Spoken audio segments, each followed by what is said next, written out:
plusieurs jours que les clients se précipitent de part et d'autre à Baganté à la quête du gaz domestique. La pénurie qui affecte les grandes métropoles se propage dans l'arrière-pays. C'est en vain que les clients baladent les bonbonnes de gaz. C'est une semaine déjà que je cherche le gaz, je ne trouve pas, franchement. Et je ne peux pas m'en passer du gaz parce que j'ai les enfants à la maison, ils vont à l'école. Bon, il faut faire les petits déjeuners sur le gaz parce que le gaz c'est un peu rapide. Les marketeurs sont silencieux sur les causes de cette pénurie, ce qui laisse libre cours à tout type de spéculation. Après les 2 mois qu'on a plein de ruptures en tout total de gaz. On ne sait même plus quoi faire. Comme nous intervenons, nous disons que le gaz, les bateaux n'ont pas accosté. Et parfois même on nous dit, nous demandons, est-ce que nous produisons au pays où est-ce qu'on ne sait rien. Dans les ménages et restaurants, le four à charbon et le réchaud à pétrole ont refait surface, quoique le pétrole soit rare. On ne peut même plus travailler, surtout comme maintenant il pleut beaucoup là. Beaucoup de gens utilisent le gaz. Et les boissons, le bois est mou. Le bois est encore trempé. Bon là, je suis pénalisé. C'est moi qui fais le restaurant, c'est un partenaire qui fait ma sortie. Dans cette localité de la région de l'Ouest, l'on redoute des conséquences économiques à l'horizon si la crise du gaz perdure.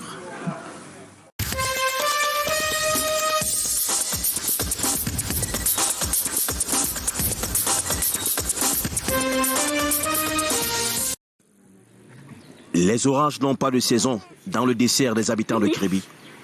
Mais pour les avoir sur les étals, les commerçants souffrent le martyre. Il y a les sacs qui coûtent 12 000, 15 000, 20 000 même. Mais présentement, il y a l'abondance. Donc le sac va de 12 000 à 15 000. Les routes sont trempées par la boue. Sur cet itinéraire en terre, menant en ville, Jean Transporteur doit suer à chaque voyage. Je pars à Evozok chercher les marchandises.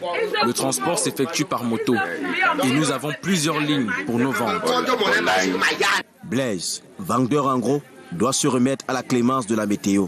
Si les pluies persistent, il ne pourra pas être ravitaillé. Il passe des commandes chaque fois dans les villages environnants, enclavés. Les routes sont dégradées. L'eau et la boue gouvernent. La route est enclavée. Elle abîme nos engins. Regardez cette moto. Elle est foutue.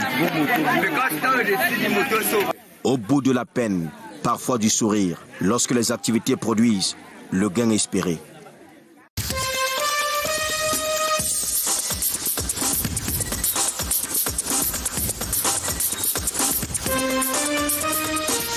Esplanade de l'école de Nubel, au sud Cameroun, les écoliers apprennent de bons gestes pour lutter contre les maladies comme le choléra. C'est bien, j'apprends à laver les mains.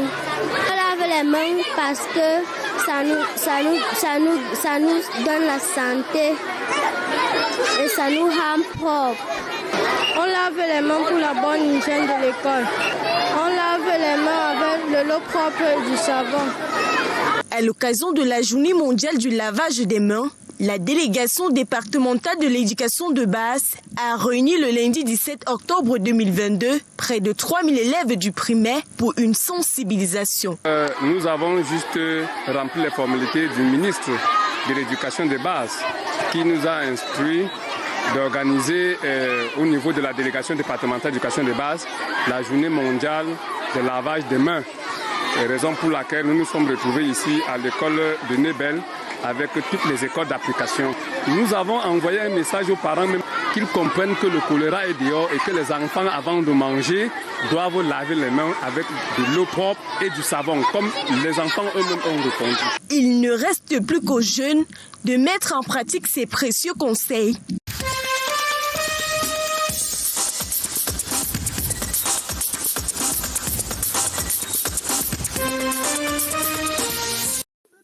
C'est dans ce buisson, près du cimetière municipal de Tchank, que ce nouveau-né de sexe masculin est découvert par les révérends de passage ce 18 octobre 2022.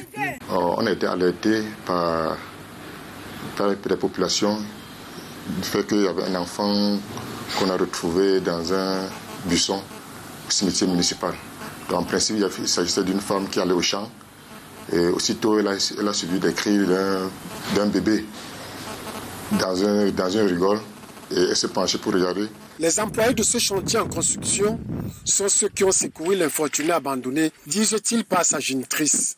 Je trouve le bébé dans une salle habillée, emballée, avec quand même la tête dehors, mais la tête des bébés était couverte au sol. Donc la façon que la maman de ce bébé a mis le bébé, c'était vraiment pour tuer le bébé, parce que s'il pleuvait, même un peu de pluie, on ne devait pas trouver ce bébé. Le torrent devait en... Cet autre abandon de méchanceté, pense l'homme de Dieu. Vraiment, qu'est-ce que je peux dire en tant que serviteur de Dieu?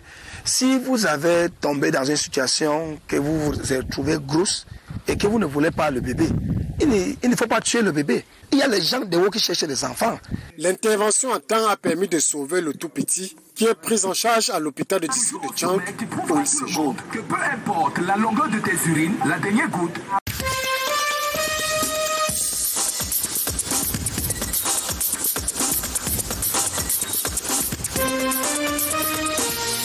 La recette fiscale de la Haute-Sanaga, sujet de concertation en Angaïboko. 21 participants, dont la départementale du Mindevel et le représentant du FEICOM pour le centre. Au terme du dernier comité départemental des finances locales tenu en février dernier, les recommandations suivantes ont été formulées. Que tous les maires, les responsables de recouvrement des impôts, des finances, ainsi que les receveurs municipaux du département entretiennent une saine et étroite collaboration afin de minimiser les risques de divagation des recettes. La préfecture sert de cadre d'échange. Ces responsables du comité des finances locales doivent se réinventer. Une prescription du préfet Albert Nangadank, président du dit comité, représenté. Les missions en mire de ce comité annoncent l'implication de l'autorité administrative, des FMO et des receveurs d'impôts. Les receveurs municipaux, quant à eux, interpellés à la patrouille sur le terrain. Le service de recouvrement fait ses descentes, mais de la part des contribuables, il n'y a pas toujours, c'est-à-dire nous avons toujours des réticences, des gens qui ne veulent pas se conformer, qui ne veulent pas payer à temps. Désormais, les contribuables de la Haute-Sanaga savent à quoi s'en tenir. Les maires doivent tout mettre en œuvre pour contrer l'incivisme fiscal. Une mise à jour des fichiers est ouverte.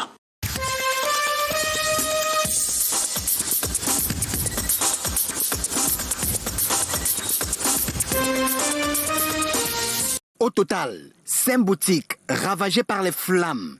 L'incendie a eu lieu au grand marché de la ville de Kiossi la nuit du 18 au 19 octobre 2022. Le feu a commencé à flasher au niveau du poteau. Et comme mon snack est en bas du poteau, il s'est fait un matériau provisoire. Dès que ça a flashé, c'est tombé sur la toiture de mon snack. C'est là maintenant que le feu s'est propagé. Essentiellement constitué d'une alimentation, une cave à vin, d'une salle de jeux vidéo, d'un snack bar et un restaurant, un magasin et surtout la centrale artisanale de production d'électricité. J'ai constaté une grande flamme qui brûlait déjà mon snack aux environs de presque 1 heure. Une grande flamme qu'on ne pouvait même pas arrêter, même si les sapeurs-pompiers étaient là. C'était tellement grandiose qu'on ne pouvait pas arrêter. L'essentiel des produits est parti en fumée. La présence du sous-préfet, des forces de maintien de l'ordre et surtout la bravoure de la population a permis de circonscrire les flammes. Plusieurs dégâts matériels, mais pas de perte en vies humaines.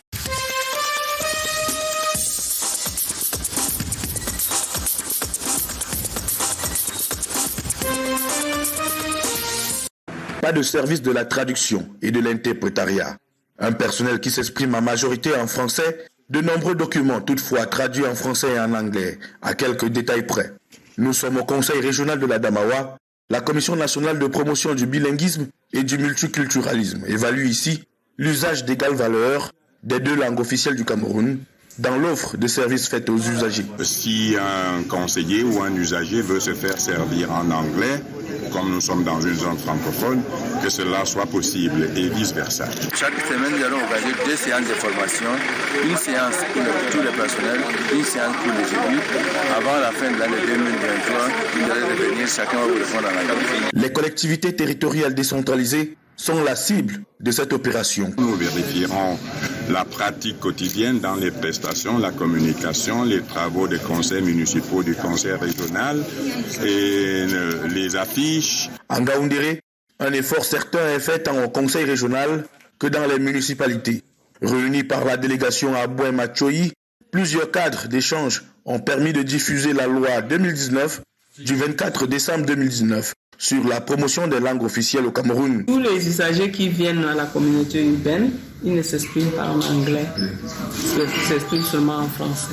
Laquelle sensibilisation a permis la recherche des solutions de manière à améliorer le bilinguisme dans ces structures. «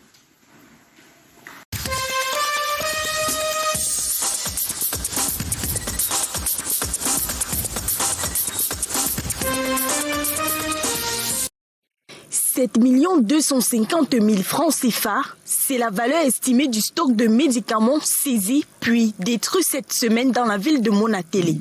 La commission départementale a fait une descente du marché d'Obara et a pu saisir tout ce stock. Après avoir saisi ces produits, nous avons également interpellé les vendeurs. C'est la première saisie du genre dans l'arrondissement cette année, dans l'opération coup de poing qui se veut dans la durée. Pour parvenir à ce résultat, nous avons dû non seulement recourir aux saisies des produits exposés en toute impunité, sans scrupule sur le marché, invitons les populations du département à liquer, non seulement de s'abstenir, de se refuser d'acheter ces produits, mais encore de nous donner les renseignements. L'intervention de la force publique vise à assainir le secteur de la vente des produits non pharmaceutiques dans le département entier au vu des énormes dégâts causés au sein de la population par les officines de la rue. Savoir que ces médicaments, la vente des médicaments et la prescription et l'administration des médicaments est soumis à un système bien établi que seul le praticien est même de maîtriser. Cette autre descente vient après la récente à Obala, où des vendeurs de médicaments de la rue ont été interpellés puis traduits en justice. La collaboration des populations et la prise de conscience collective demeurent cependant des déterminants majeurs pour éradiquer cette activité dangereuse.